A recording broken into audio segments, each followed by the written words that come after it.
Welcome to Whisky.com, where fine spirits meet. My name is Lüning, Horst Lüning. I'm the master taster of Whisky.com, and today we have one of the most famous single malt whiskies in the world. Today, in 2019 or 2018, it was the most often sold single malt whiskey in the world. This one is Glenfiddich, 12 years of age, in that triangular shaped bottle. Very famous. I think nearly everybody knows Glenfiddich as a single malt whiskey distillery. And they lost their rank number one some years ago, but they were able to regain it and have this mega seller on the shelves. But yeah, whenever you sell really a lot of whiskey, then everybody says, "Ooh, this is mass production, this can't be good, try something else, this is crap." No. Glenfiddich is privately owned. This is very special. Most of the big companies or big whiskey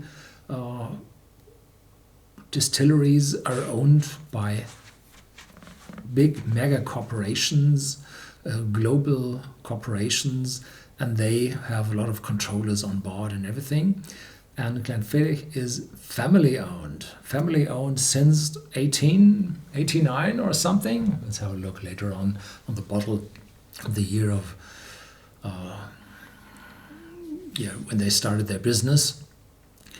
And long years it was only known as a pure malt and has no age statement on it.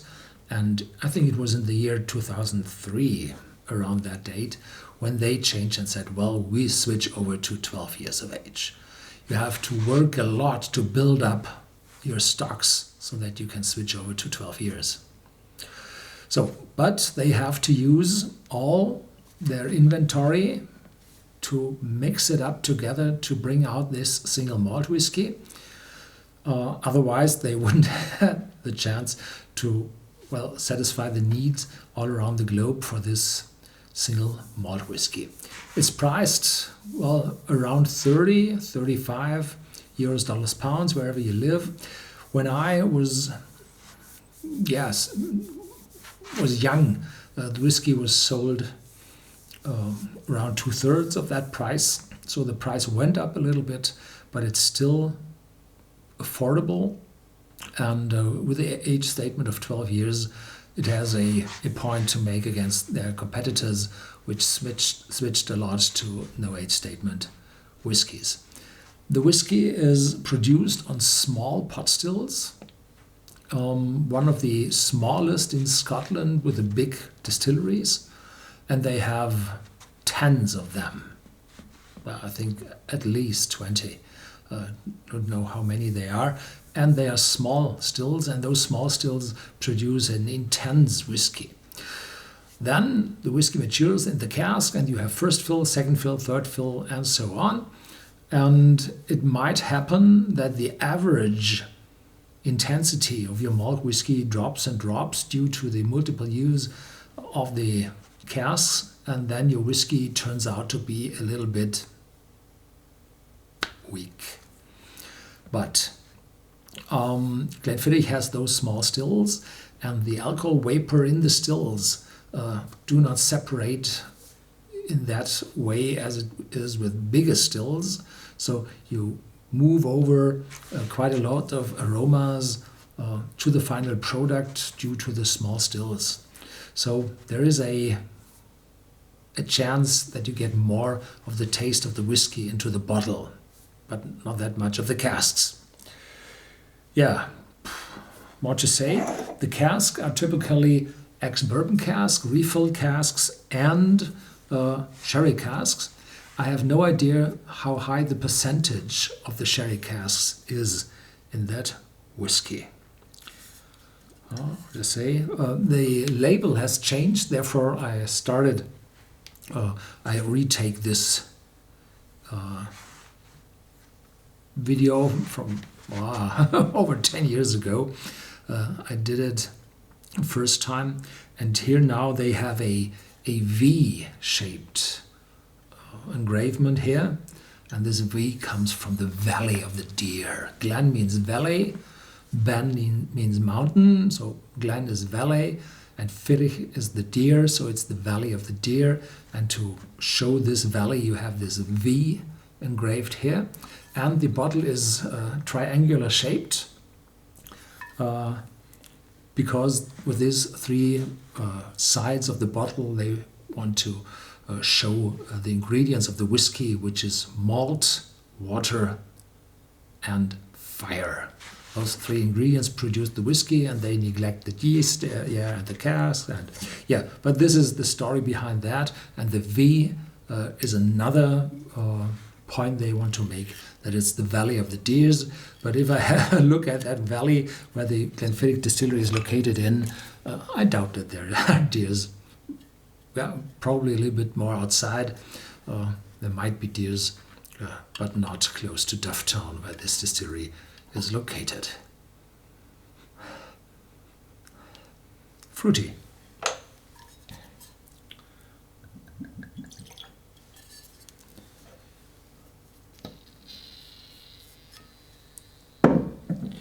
So here we go. I have a little problem because I have a green screen behind me, and the bottle is green as well. So so if you're looking through that bottle, or the bottle turns lightly brownish, then it's the problem I have with the green screen.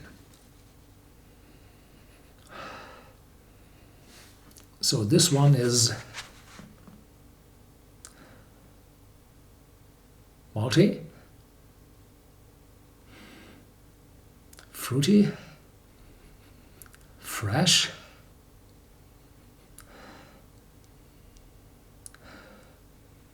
quite light.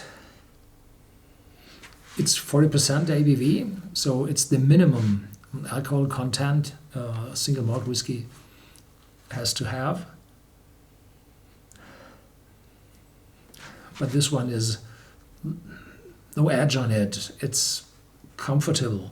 It's sipping. It's easy to smell. No, not complicated. This should be the main arguments why this whiskey is so dominant in the world. Yeah, cheers.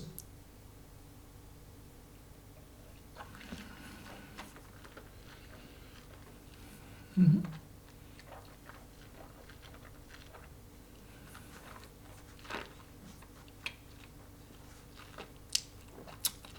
Quite sweet. In the start, a little watery because of the low ABV, but as soon as you keep it a little bit longer on your tongue, the alcohol builds up. So there's a strength there, fruity, and then there's the oak, but not this bitter old oak, but some prickling, young, fresh oakiness on the tongue, which shows it's 12 years old. And maltiness combines with this oakiness, a little fruitiness still there. The aftertaste is not too long. There's, as I said, no edge, no weird taste in the aftertaste. Yeah, so asking for more, demanding, very important for a mega seller. That you say, well, this was good, I have another one. So most of it is fresh and fruity, smooth, malty.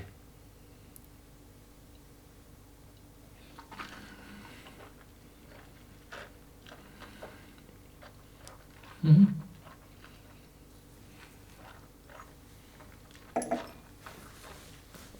So this is the real beginner's whiskey. Not complicated, easy to savor. Not too expensive, affordable, well done by a private company with billions of revenue. Sorry. As a mega seller is. So that's it. A whiskey everybody has to have at least one time because it's the most often sold single malt whiskey in the world. Thank you very much for watching. Stay tuned. There's more to come.